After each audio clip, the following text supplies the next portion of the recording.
반려동물과 태어난 아기의 건강, 아기에게 반려동물이 같이 있는 게 도움이 될까요? 아니면 반려동물은 없어야 할까요?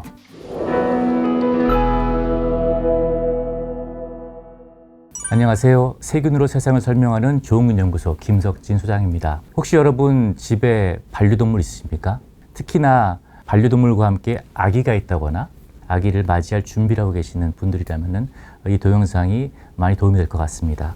2011년부터 우리나라의 반려동물 숫자가 많이 늘었다고 해요. 그 숫자와 더불어서 동물 알레르기, 고양이나 개 알레르기가 많아졌다고 그런 통계 자료가 이야기하고 있습니다. 글로벌하게 보더라도 약 10에서 20% 정도의 사람들이 이런 펫 알러지를 가지고 있다고 얘기를 합니다. 만약에 누군가가 고양이 알레르기가 있으면은 그 사람은 또 개 알레르기가 생길 확률이 높다고 알려져 있고요. 또 반대로 개 알레르기가 있는 사람 같은 경우에는 고양이 알레르기가 생긴다고 얘기를 합니다. 여러 가지 이유가 있지만은 그 알레르기는 뭐 다 아시다시피 유전적 요소가 강하기 때문에 그런 부분이 있다고 이해하시면 될 것 같아요. 아기에게 반려동물이 같이 있는 게 도움이 될까요? 아니면 반려동물은 없어야 할까요? 이런 궁금증 많이 가져보셨을 텐데요. 데이터를 근거로 해서 여러분들께 설명을 좀 드리도록 하겠습니다.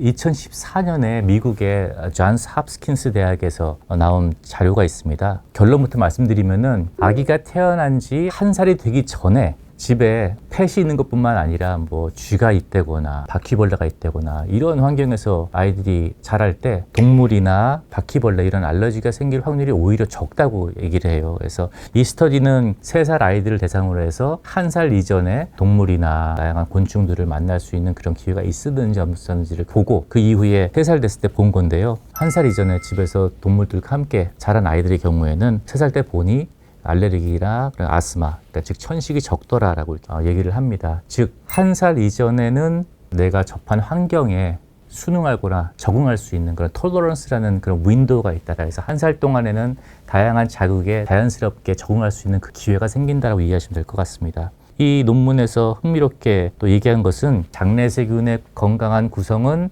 다양성이 많은 거라고 얘기를 했는데 마찬가지로 다양한 미생물이 존재하는 그런 곳에서 자란 아이들이 오히려 아토피나 알레르기 같은 문제를 겪는 경우가 적더라라고 이야기를 합니다. 그리고 위스콘신 대학에서 발표한 논문을 보더라도 이거는 특히나 부모님 중에 알레르기가 있으신 분한테는 중요한 얘기인데요. 275명의 아이들을 연구했다고 합니다. 아이들의 부모 중에 최소한 한 사람이 알레르기가 있는 경우였는데 실제로 어렸을 때 동물에게 노출된 아기들의 경우에는 그렇지 않은 경우에 비해서 아토피가 걸릴 확률이 12%였다. 태어났을 때 반려견이 있는 집에서 태어난 아기는 아토피에 걸릴 확률이 12%. 반려견이 없는 집에서 자란 아기들의 경우에는 아토피에 걸릴 확률이 27%다. 상당히 2배 이상 차이 나는 그런 데이터를 보여줍니다. 특히나 부모님 중에 한 분 혹은 2분 다 알레르기가 있는 경우에는 이런 걱정하실 겁니다. 앞으로 태어날 우리 아기가 알레르기가 있으면 어떡하지? 실제로 통계를 보면은 부모가 알레르기가 없더라도 아기가 태어나서 알레르기를 겪을 확률은 약 10에서 15%라고 알려져 있습니다. 만약에 엄마나 아빠 둘 중에 한 사람이 알레르기가 있을 경우에는 태어난 아기의 40% 내지 50% 정도가 알레르기를 겪게 된다. 즉 거의 동전을 던지는 꼴로 아기가 알레르기가 발생할 확률이 상당히 높아지게 되죠. 그리고 만약에 부모님 2분 다 알레르기가 있을 경우에는 아기가 알레르기를 가질 확률이 70%, 80% 굉장히 높게 되죠. 이 논문에서 얘기하는 것은 부모님이 알레르기가 있더라도 어렸을 때 아기가 반려동물에게 노출되는 것은 통계적으로 봤을 때 문제가 되지 않는다. 오히려 이 데이터만 놓고 봤을 때는 태어났을 때 반려동물이 있는 것이 아기의 건강에 오히려 도움이 된다라고 저희들이 생각할 수 있겠습니다. 하지만은 알레르기라는 것은 말씀드리는 대로 유전적인 요소가 강한 거기 때문에 데이터에만 의존해서 안 될 것이고 특히나 심각한 알레르기가 있는 그런 부모님이라면 반드시 아기 낳기 전에 의사 선생님들과 상의를 해야겠죠. 스웨덴에서도 데이터가 나왔는데요.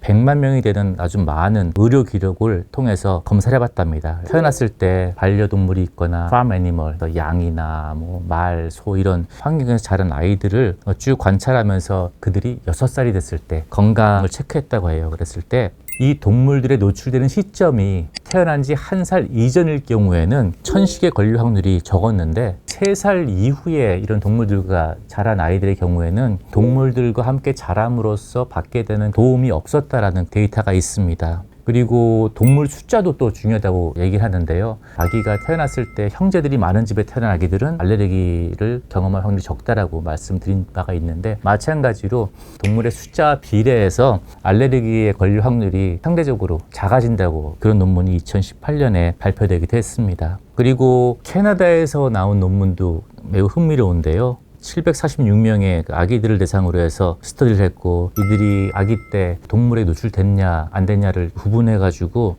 100일이 된 아기들의 장내 세균을 분석해 봤더니 다른 동물에 노출하지 않은 사람들에 비해서 유익균으로 알려진 오실로스피라 그리고 루미노코커스란 이런 균들이 증가되어 있더라, 많더라. 이 두 가지 균은 소아 비만 그리고 소아 아토피랑 관계가 있는 균으로 알려졌습니다. 이 균들이 많은 경우에는 아토피나 소아 비만이 적고, 이 균들이 감소했을 경우에는 아토피나 그리고 소아 비만이 증가하더라, 이런 데이터가 있었습니다. 따라서 동물들에게 어렸을 때 노출되는 것은 좋은 균들을 갖게 돼서 다양한 면역 질환에 걸리지 않게 하는 데 도움을 준다라는 것을 간접적으로 또 유추할 수 있는 그런 데이터고요.